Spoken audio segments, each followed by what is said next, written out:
नमस्कार दोस्तों, मैं हूं आपका दोस्त आपका होस्ट आर के और आप देख रहे हैं आर के ट्रेडिंग। दोस्तों तारीख है 15 जुलाई 2021 और यहां पे 16 जुलाई 2021 यानी कि फ्राइडे वीकेंड के लिए निफ्टी के फार्मा मेटल और आईटी स्टॉक के एनालिसिस लेकर आपके सामने हाजिर हूं। देखेंगे ये और साथ में फाइनेंशियल का भी निफ्टी फार्मा आईटी मेटल और फाइनेंशियल। सबसे पहले मेटल को देखेंगे। जैसा कि मैंने कहा भी था मेटल में ब्रेकआउट आने वाला है, आया और सस्टेन भी कर रहा है। ये बात भी मैंने कल कहा था कि यहाँ पे सस्टेन कर, आज उसको वो पॉजिटिव बना दिया कि हाँ ये सही में सस्टेन कर रहा है। एक पॉजिटिव सिग्नल जनरेट किया है कि मेटल और अभी और भी ऊपर के मूवमेंट दिखा सकता है। मामला चाहे जो भी हो, मेटल में एक थोड़ा सा रिजेक्शन है। अगर ये 5350 को ऊपर ब्रेक करता है इंडेक्स, देन मेटल के मैक्सिमम स्टॉक्स में आपको प्रॉफिट आता हुआ दिखेगा। एपीएल अपोलो, देखिए एपीएल अपोलो का आज मैंने इंट्राडे कॉल भी दिया हुआ था और इसने शानदार मूवमेंट आपको एपीएल अपोलो ने करके दिखाया है ना। 1460 के ऊपर मैंने एपीएल अपोलो को दिया था, 1470, 80 और 90 के लिए इसने सारे टारगेट डन कर दिए एक ही दिन में। एपीएल अपोलो ने शानदार मूवमेंट आपको दिखाया। और ये जो कॉल है ये लाइव मार्केट में दिया था। तो लाइव मार्केट में कॉल प्राप्त करने के लिए आप टेलीग्राम चैनल या मेरा मोबाइल एप्लीकेशन आर के trading mobile app Google play से डाउनलोड कर सकते हैं, एंड्रॉयड वर्जन। वहाँ पे कॉल आपको मिलेगा, या फिर आप टेलीग्राम चैनल भी ज्वाइन करना चाहें तो वीडियो के डिस्क्रिप्शन में टेलीग्राम चैनल का लिंक अवेलेबल है। शानदार तरीके से एपीएल अपोलो ने दिया। कल अगर एपीएल अपोलो इसी मूवमेंट में स्टार्ट करता है, अपसाइड के मूवमेंट 1525 को अगर ये ब्रेक करता है तो 1550 तक के भी टारगेट आपको एपीएल अपोलो दिखा सकता है। दूसरा टारगेट की बात करें, दूसरा स्टॉक्स की बात करें तो वो है अडानी इंटरप्राइजेस का। अडानी इंटरप्राइजेस ये ऐसे तो मेरा नेगेटिव व्यू है इस पर, लेकिन फिर भी ठीक है। 1440 से 50 के ऊपर अगर निकलेगा तभी मूवमेंट स्टार्ट करेगा, अदरवाइज नहीं। नीचे के लेवल अगर ये 1380, 84 ये सब ब्रेक करता है तो और कमज़ोर हो जाएगा। 1360 तक के टारगेट सेल साइड में दिखा सकता है। कोल इंडिया की बात कर ले, कोल इंडिया इसी जोन में ट्रेड कर रहा है। जब तक कोल इंडिया इस जोन में है, इस बॉक्स में कोई भी ट्रेड, हमें कोई भी पोजीशन नहीं बनाना है। एक ऐसे अगर देखा जाए तो एक ट्रेंड लाइन का रेजिस्टेंस भी ऊपर कोल इंडिया ले रहा है। अप साइड में अगर 150 को ब्रेक करता है तो 152 से 54 के टारगेट देखने को मिलेंगे। हिंडाल्को की बात कर ले तो हिंडाल्को ने फर्स्ट टारगेट डन कर दिया। 400 वाला जो टारगेट था हिंडाल्को ने खूबसूरती के साथ डन कर दिया है। मैंने 400 तक के एक टारगेट दिए हुए थे आपको, आप नज़र बना के चलिए। एक मिनट दोस्तों, शॉर्ट टर्म कॉल जो हिंडाल्को में था 400 के टारगेट के लिए 385 के ऊपर मैंने बाय दिया था। 400 का टारगेट पहला, तो वो टारगेट हो गया है डन। उम्मीद करता हूँ आप लोगों ने यहाँ पे अच्छा प्रॉफिट बुक किया होगा हिंडाल्को में। अगर नहीं किया है तो कल ज़रूर कर लीजिएगा, कल वीकेंड है। कल अगर ये 405 के ऊपर दोबारा से अगर निकलता है तो ये एक पैटर्न को कंप्लीट कर लेगा। इसको राउंडिंग बॉटम पैटर्न बोलते हैं। आप यहाँ से देखेंगे तो ये 405 के पास इसका एक बेस पॉइंट बन रहा है, तो वहाँ पर से आपको एक बार प्रॉफिट बुक कर लेना चाहिए। उसके बाद अगर वो सस्टेन कर जाए तब फिर 415 से 420 तक जाने के चांसेस बनेंगे, लेकिन फिलहाल एक बार यहाँ पे आपको प्रॉफिट बुक करना चाहिए। इसके अलावा हिंद जिंक की बात करें, हिंद जिंक का भी हमारा जो टारगेट था, अगर मैं बात करूँ हिंद जिंक का मेरा टारगेट 350 350 रुपीज़ के आसपास का एक टारगेट था। तो आज हिंद जिंक का भी वो टारगेट डन हो गया। आज का हाई है 351 रुपये के आसपास का, है ना। तो ये पहला टारगेट डन हो गया। नेक्स्ट टारगेट 357 से 58 रुपये के आसपास का बनेगा। 350 के ऊपर निकलेगा 355 360 तक के टारगेट देखने को आपको मिलेंगे। हिंद जिंक के बाद जेएसडब्ल्यू स्टील की तरफ बढ़े। जेएसडब्ल्यू स्टील दोस्तों देखिए ब्रेकआउट ये 705 यानी कि 705 और 700 ये दो इसके क्रूशल लेवल है। ये दो लेवल के ऊपर जब तक नहीं सस्टेन करेगा इसको दिक्कत है, लेकिन ख़राब बिल्कुल भी नहीं है। मैं अगेन बताता हूँ, ख़राब बिल्कुल भी नहीं है। 705 710 को दोबारा ये ब्रेक करे तो आप बिल्कुल 720 से 25 के टारगेट के लिए होल्ड कर सकते हैं। जिंदल स्टील की बात कर ले तो जिंदल स्टील में अप साइड के लिए 403 से 405 का वेरी इंपॉर्टेंट लेवल है, काफ़ी क्रूशल लेवल है 405 का। 405 को ब्रेक करेगा, इंट्राडे में आपको 410 से 15 तक के टारगेट जिंदल स्टील में भी मिल जाएंगे। मोइल होल्ड कर रहा है ऊपर के साइड में, लेकिन अपने ट्रेंड लाइन को ब्रेक करके थोड़ा कमजोरी दिखा रहा है। और स्टॉक्स के पास एक सपोर्ट है नीचे के साइड में 184 का, तो मेरे ख्याल से मे भी एक बार 184 को टेस्ट करना चाहिए। उसके बाद यहाँ से ये बाउंस की तरफ भागेगा ऊपर की तरफ में। एनएमडीसी की बात कर ले, नेशनल ये ऊपर का जोन फिर से क्लोज करेगा तब 175 176 ये सब रेजिस्टेंस जोन है वो ब्रेक करेगा, देन एक टारगेट देखने को मिलेगा 180 का। नेशनल एल्युमिनियम है अगला स्टॉक, उस 86 87 के ऊपर जब तक ब्रेकआउट नहीं आए नेशनल एल्युमिनियम में बिल्कुल में हाथ नहीं लगाना है। अगर 86 87 के ऊपर निकलता है तो 90 92 के टारगेट के लिए आप बाय का पोजीशन बना सकते हैं। रत्नामणि मेटल्स की बात कर ले 2100, याद रखिए इसका लेवल 2100 के ऊपर निकलेगा 2150 और 2200 तक के टारगेट आपको दिखा सकता है रत्नामणि मेटल। सेल यानी स्टील अथॉरिटी ऑफ इंडिया की बात कर ले, देखिए बेहतरीन triangle pattern, symmetrical triangle pattern, इसको क्या बोलते हैं, सिमेट्रिकल ट्रायंगल पैटर्न बोलते हैं। अब ये सिमेट्रिकल ट्रायंगल पैटर्न 130 के ऊपर का ब्रेकआउट चाहिए हमें 135 के टारगेट के लिए। टाटा स्टील शानदार मूवमेंट, लगभग 1% की तेजी रही आज, 1% से ज़्यादा, लेकिन 1% के पास में लाके फिर क्लोज किया अपने आप को। कल 1260, 65, 66, 67 ये सब ब्रेक करे तो 1275 से 1300 तक का टारगेट दिखा सकता है। वेदांता की बात कर ले, ऊपर वेदांता जाने के लिए तैयार तो खड़ा है, लेकिन रजिस्टेंस है 276, 77 का। अगर वो ब्रेकआउट आ जाए एक बार तो 280 से 85 तक के टारगेट वेदांता भी आपको दिखाएगा।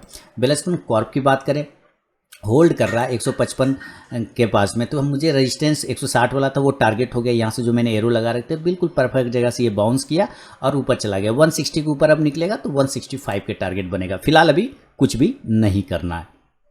तो ये है दोस्तों निफ्टी के मेटल स्टॉक पे मेरा अपना व्यू। अब जरा आईटी स्टॉक्स को लगाते हैं और देखते हैं कि आईटी का इंडेक्स क्या कर रहा है, आईटी का स्टॉक क्या कर रहा है। तो आईटी का इंडेक्स में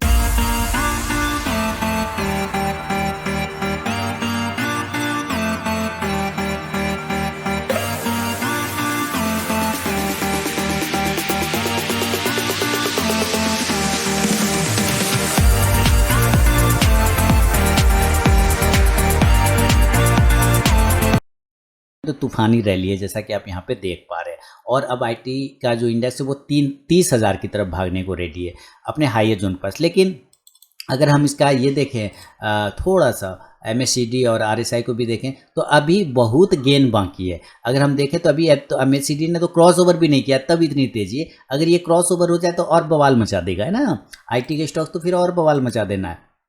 तो हम लोग नज़र रखेंगे आईटी में, अभी और भी मूवमेंट आपको बन सकता है। बिरला सॉफ्ट देखिए आज शानदार, मतलब एक ही दिन में बिरला सॉफ्ट ने सारे रेंज ब्रेक कर दिए। आप इस बॉक्स के ऊपर देख लीजिए, अगर मैं इसको हटा के इस तरह से देखूं, अगर मैं यहाँ से एक ट्रायंगल पैटर्न ड्रॉ करूँ तो आप देखेंगे कि ये कौन सा ट्रायंगल पैटर्न था, ये डिसेंडिंग ट्रायंगल पैटर्न था। मैंने आपको लोगों को बिरला सॉफ्ट के बारे में कल भी बताया था, 400 के ऊपर निकलेगा, बाय करिए 410 से 20 के टारगेट के लिए। इसने एक ही दिन में दोनों टारगेट दे दिए। अब ये समस्या हो गया कि अब क्या करना है, तो अब यही करना है कि 423, 24, 25 ये 3 लेवल है। अगर इसके ऊपर निकलता है तो 430 से 35 का टारगेट आपको दिखा सकता है बिरला सॉफ्ट। एचसीएल टेक्नोलॉजी की बात करें, एचसीएल टेक, तो कौन से लेवल चाहिए बताइए, सारे लेवल हो गए। 1000 है ना, कल मैंने कहा भी था कि 1000 के ऊपर निकलने के बाद 1010 और 20 के टारगेट देगा। ये एक ही बार आज निकला 5% की तेजी और सारा हाई को ब्रेक कर गया, माने सारा जो रिजेक्शन जोन था सारे रिजेक्शन जोन के पास एक जगह पे पहुंच गया। तो अब ये 1055 को जब तक ब्रेक नहीं करेगा तो ये फिर प्रॉब्लम हो सकता है। ये जो मूवमेंट आया है, ये वॉल्यूम आया है, थोड़ा कल सस्टेन करे, कल थोड़ा पानी मांगे, यानी कि थोड़ा सा प्रॉफिट बुकिंग आ सकता है। लेकिन अगर 1055 के ऊपर आएगा तो फिर नई रैली 60 से 65 तक लेके चला जाएगा। इन्फोसिस 4% की तेजी रही, लेकिन अपने बॉक्स में ही इन्फोसिस ट्रेड कर रहा है। अगर 1500, अब हमारे लिए जो रेजिस्टेंस जोन है वो 1600 का है, 1600 के ऊपर निकलेगा देन 1625 से 50 का टारगेट मिलेगा। टाटा इलक्सी 2.5% की तेजी ऊपर की साइड में गया था तो 3.5% से ज़्यादा का तेजी था। 4577 का इसने हाई लगा दिया। अब देखिए 4600 के इसके पास में रेजिस्टेंस, लेकिन अभी हम जगह पे हैं, कुछ भी नहीं करना है, कुछ भी नहीं करना है, बस नज़र रखिए। ये दोबारा जब 4575 को ब्रेक करेगा देन बाय का पोजीशन बनेगा। माइंड ठीक उसी तरह से आप देख रहे हैं कि ऊपर गया है और ऊपर ही सस्टेन कर गया, ये बढ़िया, ये शानदार मूवमेंट दिखाया इसने। अब अप साइड में जाने के लिए इसको 2740, 45 ये सब रेजिस्टेंस से ब्रेक करेगा तो 2800 के टारगेट मिलेंगे। अगर नीचे किसी कारणवश 2715 को नीचे ब्रेक करता है, थोड़ा प्रॉफिट बुकिंग आ सकता है 2680 तक के टारगेट के लिए। विप्रो की बात कर ले, शानदार मूवमेंट, क्या मूवमेंट आया है विप्रो ने, एक ही कैंडल में सारा काम खत्म कर दिया था विप्रो ने। मैंने कॉल दिया था इंट्राडे में, विप्रो का कॉल याद है, कल का कैंडल है ये वाला, सारा टारगेट आ गया था और आज उसके ऊपर होल्ड कर गया। शानदार मूवमेंट विप्रो में। अब नया 580 के ऊपर बनेगा तो 590 से 600 तक के टारगेट फिर बनेगा विप्रो का। टेक महिंद्रा की बात कर ले तो इसने भी सारे टारगेट दे दिए, यानी जितने भी आईटी में बाकी बकाया था सब कंप्लीट हो गया, अब कुछ भी बाकी रहा नहीं। अब ये सारे ट्रेंड लाइन के रेजिस्टेंस हैं। ऊपर की साइड में 1120 का रेजिस्टेंस है, वो ब्रेकआउट आएगा तो 1140 से 1150 तक के टारगेट आपको टेक महिंद्रा में देखने को मिल सकते हैं। टेक महिंद्रा के बाद टीसीएस की बात कर ले, ये थोड़ा सा रुकावट का खेत दिखा रहा है। 3250 लेवल नोट कर लीजिए, 3250 के ऊपर निकले, बाय मारिए, बाय ठोकिए 3280 से 3300 के टारगेट के लिए। कोफोर्ज की बात कर ले तो कौन रोक सकता है, देखिए ये सब स्टॉक्स जब चलता है, मैंने अच्छा परसों मैंने जब वीडियो बना रहा था मैंने कहा भी था, जब ये रेड कैंडल के पास था मैंने कहा भी था ये ऐसा स्टॉक है आप इसको ज़्यादा देर रोक नहीं सकते, है ना। ये किसी भी तरह मूवमेंट करेगा लेकिन ज़्यादा दिन नहीं रोक सकते हैं आप, चाहे नीचे कर दे चाहे ऊपर। और उसने अगले दिन फिर अगले ऊपर की तरफ मूवमेंट किया और मैंने ऊपर के बारे में बोला भी था कि ये 4400 के ऊपर निकलेगा तो मूवमेंट करेगा। अब नया मूवमेंट फिर से वापस करेगा 4600 के ऊपर, 4650 से 4700 के टारगेट के लिए। नौकरी इन्फो एज अभी कुछ नहीं है मामला, अब 5600 का रेजिस्टेंस बन गया, 5600 के ऊपर बनेगा तभी पोजीशन होगा, नहीं तो छोड़ देंगे। ज़्यादा अगर आपको इंट्राडे में लगे कि करना है तो 5280 के ऊपर पोजीशन बनाइएगा, 5350 से लेकर 5400 के टारगेट के लिए। एलटीआई में कौन क्या टारगेट लिया जाए बताइए। जो टारगेट बोल रहा हूँ वही टारगेट आ जा रहा है, ये तो शानदार हो गया, ये तो गड़बड़ मामला हो गया ना। जो टारगेट बोलिए वही आ जाए तब खतरा दिखने लगता है। कारण कि इतना भी तेज़ी हो लेकिन इस तरह की तेज़ी नहीं होनी चाहिए जहाँ पर आप जहाँ पर लेवल बता रहे वो लेवल आ जा रहा है, तो इसका मतलब है कि कहीं ना कहीं मार्केट एक तरह का क्या कहते हैं उसको, बबल टाइप का बात हो जाती है कि फिर बबल में कि जो बोलो वही हो जा रहा है, यहाँ पे वही हो रहा है। कल भी मैंने कहा था कि भाई 4050-55 के ऊपर निकलेगा 4100 और 4150 का टारगेट देगा, तो ये सीधे 4200 का दे दिया। मैंने कहा 4220 के ऊपर निकलेगा बाय का, 4230 से 35 के ऊपर निकलेगा बाय का पोजीशन बनाइए, 4350 के टारगेट मिलेंगे, इसने 4600 दे दिया। तो ये थोड़ा सा जो है ना, क्या होता है कि कभी कभी आत्मविश्वास तो है कि अच्छा लगता है कि मैं बोल रहा हूँ टारगेट आ जा रहा है, लेकिन यहाँ कहीं ना कहीं ये होता है कि टारगेट आना अच्छी बात है, टारगेट से बहुत ऊपर हो जाना ये कहीं ना कहीं फिर थोड़ा खतरे का सिग्नल होता है, क्योंकि जब वो गिरेगा तो उसी तरह से हेवी तरीके से गिरेगा भी। अब इसके पास 4500 का रेजिस्टेंस है, 4500 के ऊपर निकलेगा तो 4600 के टारगेट बनेंगे। एम्फासिस की बात कर लें, 2400 के आसपास की क्लोजिंग चल रही है, अगर ये 2410 को ब्रेक करे तो 2450 से 2500 का टारगेट बनेगा। जस्ट डायल इसमें कुछ वो मुकेश अंबानी साहब कह रहे खरीदेंगे कुछ खबर पता नहीं, अभी पता नहीं किया, सीरियस होके रात में पता करूँगा कि सही में है या मामला नहीं हो। खरीद ले क्या दिक्कत है अपने आप को, अपने पास रिलायंस का है ही स्टॉक, जितना खरीदेगा वो कंपनी जब वो डीमर्ज करेगा कुछ ना कुछ पार्ट मिलेगा। 1120 के ऊपर निकलेगा जस्ट डायल में तो 1160 के टारगेट आपको दोबारा से जस्ट डायल आपको दिखाएगा। जस्ट डायल एक वोलेटाइल स्टॉक है, तुरंत से ऊपर तुरंत से नीचे करता है, तो थोड़ा संभल कर इसमें ट्रेड करना चाहिए।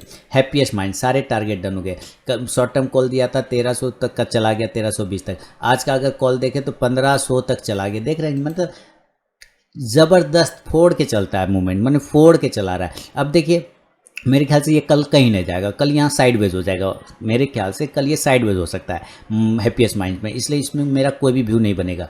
एक कंडीशन ये हो सकता है कि अगर ये 1505 को ब्रेक करे तभी मूवमेंट करेगा 1525 से 30 के लिए, अदरवाइज ये साइडवेज हो सकता है। तो ये था दोस्तों निफ्टी के मेटल के बाद आईटी स्टॉक से मेरा अपना व्यू। अब जरा फार्मा लगाएंगे फिर फाइनेंशियल को लगाएंगे। लाइव मार्केट में कॉल प्राप्त करने के लिए आप आरके ट्रेडिंग मोबाइल एप्लीकेशन को डाउनलोड करिए गूगल प्ले से, एंड्रॉयड वर्जन। देखिए फार्मा में भी ब्रेकआउट आने के चांस होंगे, लेकिन ये 14600 का रेजिस्टेंस ले रहा है, इसके ऊपर अगर ये निकलता है तब एक ब्रेकआउट मिलेगा 14700 से 14800 तक। उस कंडीशन में आपको एक अच्छा मूवमेंट देखने को मिल सकता है। फिलहाल ये सस्टेन कर रहा है एक जगह पे, तो इस जगह से अगर ये नीचे 14400 को ब्रेक करता है तो थोड़ा कमजोर हो जाएगा फार्मा का इंडेक्स। इसके हिसाब से अगर बायोकॉन को देखें तो काफ़ी दिनों बाद बायोकॉन फिर 400 के ऊपर निकला है, और 400 हमारा 200 डे का एक्सपेंशन मूविंग एवरेज का रेजिस्टेंस था, उसके ऊपर ट्रेड कर रहा है। कल अगर वापस से 405 को ब्रेक करे तो 408 से 12 का इंट्राडे टारगेट आपको बना के दे सकता है बायोकॉन। कैडला हेल्थ केयर की बात करें, खराब नहीं है, बस रुका हुआ है। मेरे ख्याल से एक एरो अगर मैं यहाँ से लगा दूँ ऐसे तो कैडला ऊपर की तरफ में चला जाना चाहिए। अगर यहाँ से एक एरो लगाता हूँ तो देखता हूँ कल कैडला अगर ऊपर 645 को ब्रेक करता है तो क्या ये 650 से 55 तक का टारगेट इंट्राडे दिखा पाता है या नहीं दिखा पाता है। सिप्ला की बात करें, सिप्ला अप साइड में जाने के लिए तैयार बैठा है, लेकिन 980 के ऊपर जब तक नहीं निकले तब तक कुछ भी नहीं। 980 के ऊपर निकलेगा 990 से 1000 तक का टारगेट देगा। डिवीज लैब की बात कर ले, डिवीज लैब बिल्कुल अपने जगह पे ट्रेड कर रहा है, एकदम हायर जोन पर। यहाँ से अगर डिवीज लैब नीचे की साइड में दोस्तों ब्रेक करता है 4590 को, तो गिरावट देखने को मिलेगा जो 4500 तक यानी 4500 तक नीचे ला सकता है इसको। डॉक्टर रेड्डी जब तक अब वापस ऊपर ब्रेक नहीं करे फ्लैग पैटर्न को तब तक पोजीशन नहीं बनाएंगे। 5455 5450 के ऊपर निकलेगा। 5550 के टारगेट आपको डॉक्टर रेड्डी में देखने को मिलेंगे। ग्लेनमार्क फार्मा पोजिशनल कॉल दिया हुआ है, 670-72 के ऊपर निकले तो ग्लेनमार्क फार्मा आपको 680 से 90 तक का टारगेट मिलेगा। लुपिन आज नीचे की तरफ में रहा तो कोई दिक्कत वाली बात नहीं, रजिस्टेंस 1180 का, 1180 के ऊपर निकलते के साथ ही लुपिन आपको एक बेहतरीन मूवमेंट बना कर देगा जो इसको 1200-1220 तक लेके जा सकता है। लुपिन के बाद अगर पीएल की बात कर ले तो पीएल शानदार तरीके से नीचे आ रहा है।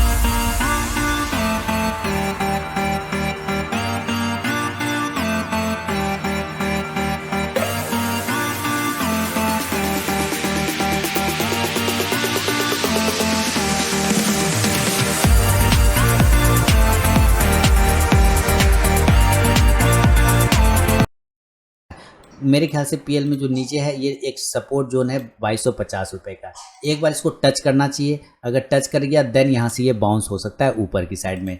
स्ट्राइड्स फार्मा की बात कर लें तो स्ट्राइड्स फार्मा में 800 के ऊपर रेजिस्टेंस है 800 का, 800 के ऊपर निकलेगा तो 820 के टारगेट बनेंगे। नीचे का एक सपोर्ट है इसके पास 760 रुपये का, नीचे अगर ये 775 ब्रेक करता है तो 760 तक दिखा सकता है लेवल।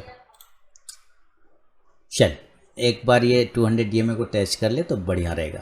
सन फार्मा की बात कर ले 700 रेजिस्टेंस है, 690 695 ये सब रेजिस्टेंस जोन है, उसको ब्रेकआउट करेगा देन ये आपको 710 से 15 तक के टारगेट दिखाएगा। फिलहाल ये एक ट्रेंड लाइन का रेजिस्टेंस ले रहा है, इसके ऊपर का ब्रेकआउट चाहिए 690 से 95 के ऊपर का। टोरेंट फार्मा की बात कर ले, टोरेंट फार्मा 3050 के ऊपर निकलता है तब 3100 तक के टारगेट आपको दिखा सकता है। नीचे अगर ब्रेक डाउन कर देगा 2990 को तो सेल करके 2960 तक का इंट्राडे टारगेट बनाएगा। वोकट फार्मा पे नज़र रखिए, वोकट फार्मा कुछ नहीं कर रहा है लेकिन जिस दिन भी करेगा तो बहुत बड़ा कुछ करेगा, एकदम सीधे ऊपर के साइड का लेवल दिखाएगा वोकट फार्मा। तो नज़र रखिए वोकट फार्मा 540 के ऊपर अगर निकलता है तो 560 तक के टारगेट दिखा सकता है। नोवाटिस की बात कर ले तो नोवाटिस अपसाइड में जाने के लिए 1060 का अब नेक्स्ट रेजिस्टेंस है, 1060 के ब्रेकआउट करेगा तो 1080 से 1100 के टारगेट मिलेंगे। ग्रेनुल्स इंडिया की बात कर लें तो ये सस्टेन नहीं कर पा रहा है, हमें इसके ऊपर का ब्रेकआउट चाहिए 380 के ऊपर, अगर ये निकलता है तो 390 से 400 तक का टारगेट ग्रेनुल्स इंडिया आपको दिखाएगा। तो दोस्तों ये था निफ्टी के मेटल, आईटी और उसके बाद फार्मा स्टॉक के एनालिसिस। अब ज़रा फाइनेंशियल स्टॉक्स को देखते हैं कि कौन सा फाइनेंशियल स्टॉक किस जगह पे है। सबसे पहले तो आप देखिए चोला फाइनेंस की बात करते हैं। चोला फाइनेंस भी 520 के ऊपर अगर निकल जाएगा इंट्राडे में 525 से 528 तक का टारगेट आपको दिखा सकता है। बहुत ही अच्छे पैटर्न पे होल्ड कर रहा है चोला फाइनेंस। मेरे ख्याल से इसका जो नेक्स्ट लेवल होगा वो कुछ इस प्रकार से होगा कि ये, मैं यहाँ से एक लाइन लगाता हूँ। सबसे पहले ये अप गया है, डाउन आया, अप गया, डाउन आया, फिर अप, फिर डाउन, फिर अप, फिर डाउन, फिर छोटा, फिर ये डाउन। अब अगर इसको टच करे यहाँ तब तो ठीक है, नहीं करता है तो अगर हायर लो बनाता है तब इसको यहाँ से ऐसे बाउंस होके निकल जाना चाहिए। इसको चोला फाइनेंस को नज़र रखेंगे हम लोग चोला फाइनेंस पे। बजाज फाइनेंस की बात करें तो बजाज फाइनेंस ऊपर 6200 के ऊपर निकलेगा तो 6300 से 6400 तक का टारगेट दिखाएगा। M&M फाइनेंस, जिस मैंने कहा कि भाई जिनको भी है वो बिल्कुल छोटे स्टॉप लॉस के साथ यहाँ पर एक ट्रेंड लाइन का सपोर्ट लेके बाय करिए। ऊपर अगर 165 का ब्रेकआउट आता है तो 170 से 75 तक के टारगेट आपको मिलेगा। एबुल हाउसिंग फाइनेंस वापस बॉक्स में, जब तक बॉक्स के अंदर रहेगा कुछ नहीं करना है। बॉक्स के ऊपर 285 के ऊपर निकलने के बाद ही पोजीशन बनेगा 290 से 300 के टारगेट के लिए। ऐसा ट्रांसपेरेंट पे आज इंट्राडे ट्रेड भी किया था लाइव मार्केट में, आप जाके चेक कर सकते हैं। और मैंने कहा था कि ये 1460 तक के टारगेट भी दिखा सकता है। अगर आप इसका 5 मिनट का चार्ट देखेंगे तो आप देखिए ये 1465 तक का इसने हाई लगाया। हालांकि नीचे ये पहले यहाँ पे काफ़ी देर हम लोगों को सताया, उसके बाद जब ये गया तो फोड़ के गया, जिसको कहते हैं ना फोड़ के पैसा देना, फोड़ के ये गया है एसआर ट्रांसपेरेंट। अब मैंने 3 स्टार में कॉल भी दिया हुआ था, आपको पता है एसआर ट्रांसपेरेंट का शानदार मूवमेंट दिखाया एसआर ट्रांसपेरेंट ने। अप साइड में जाने के लिए एसआर ट्रांसपेरेंट 1465-66 को अगर ब्रेक करे कल तो 1480 से 1510 तक के टारगेट दिखा सकता है। एल&टी फाइनेंस की बात करते हैं तो 96 के ऊपर एल&टी फाइनेंस निकलेगा तो 97 से लेकर 98 तक का टारगेट दिखाएगा। मन्नप्पुरम फाइनेंस, भाई इसको तो होल्ड करना चाहिए, ये काफ़ी दिनों काफ़ी महीनों के बाद मल्टी मंथ ब्रेकआउट कह सकते हैं, जैसे मल्टी ईयर ब्रेकआउट होता है, मल्टी मंथ ब्रेकआउट है। कम से कम 195 अगर ब्रेकआउट कर दे तो मज़ा आ जाए, गर्दा उड़ा देगा फिर ये। पोजिशनल व्यू रखिए, लॉन्ग टर्म व्यू रखिए, बहुत अच्छा पैसा बना के ये देगा। मुथूट कैप की बात करें तो मुथूट कैप नीचे के लेवल पर खड़ा है, 420 के ऊपर अगर निकलता है तो 430 का 40 का टारगेट देगा। मुथूट फाइनेंस आज 0.25% की तेजी, 1580 का एक रेजिस्टेंस जोन है, 1580 के ऊपर निकलने के बाद 1620 के टारगेट देखने को मिलेंगे। बजाज फाइनेंस की बात कर लें तो बजाज फाइनेंस होल्ड कर रहा है ऊपर की साइड में, समझ लीजिए 12,900 के नीचे आने पर कमज़ोर हो जाएगा, 12,750 तक का टारगेट आपको इंट्राडे में दिखाएगा। ऊपर जाने के लिए कम से कम 13,050 को फिर ब्रेक करना होगा, देन 13,250 तक के टारगेट आपको दिखाएगा। LIC हाउसिंग फाइनेंस की बात करें तो 480 के ऊपर निकलेगा तभी पोजीशन बनेगा 490 के टारगेट के लिए। तो दोस्तों ये था निफ्टी के फार्मा, मेटल, IT और फाइनेंशियल स्टॉक पर मेरा अपना व्यू। अगर पसंद आया तो कमेंट देके मुझे ज़रूर बताएं, और लाइव मार्केट में कॉल प्राप्त करने के लिए RK ट्रेडिंग मोबाइल ऐप को आप गूगल प्ले से डाउनलोड कर सकते हैं, एंड्रॉइड वर्जन। साथ ही टेलीग्राम चैनल पर कॉल चाहते हैं तो वीडियो के डिस्क्रिप्शन में टेलीग्राम चैनल का लिंक अवेलेबल है। मिलता हूं दोस्तों नेक्स्ट वीडियो में, तब तक के लिए बहुत बहुत धन्यवाद।